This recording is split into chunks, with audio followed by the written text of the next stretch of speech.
আওয়ামী লীগের সময় আমি এভাবে হামলার শিকার হয়েছি, মায়ের শিকার হয়েছি। বিএনপির আমল আরো বেশি হয়েছে, কিন্তু বিএনপি আমাকে অতিরিক্ত মারছে, আমার বোরে মারছে, আমার বাইরে মারছে, আমার বাইরে বোরে মারছে।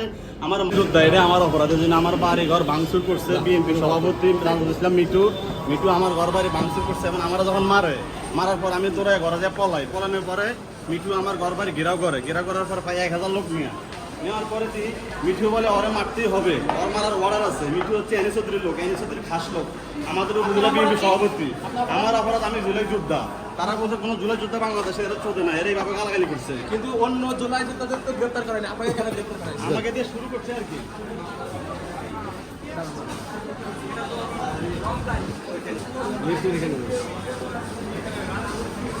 আপনাকে কেন গ্রেপ্তার করেন? আমাকে দিয়ে তারা শুরু করছে। আমি হচ্ছে এনএস চৌধুরীর বিরুদ্ধে যত অনিয়ম, যত দুর্নীতি আছে, আমি সবকিছু জাতির কাছে তুলে ধরে বিভিন্ন সময় দেবেন আমার ব্লগে। আমি আওয়ামী লীগের অন্যায় অনিয়মের বিরুদ্ধে কথা বলতাম। আওয়ামী লীগের সময় আমি এভাবে হামলার শিকার হয়েছি, মায়ের শিকার হয়েছি। বিএনপির আমল আরো বেশি হয়েছে, কিন্তু বিএনপি আমাকে অতিরিক্ত মারছে, আমার বোরে মারছে, আমার বাইরে মারছে, আমার বাইরে বোরে মারছে, আমার মারে মারছে, আমার ভাইয়ের ঘর ভাঙচুর করছে, মোটরসাইকেল ভাঙচুর করছে, মোবাইল চুরি করছে। প্রধানমন্ত্রীকে কটূক্তি করার অভিযোগে আপনাকে মানে গ্রেপ্তার করা হয় কিনা? আমার বাক স্বাধীনতা, আমি বলতে পারি।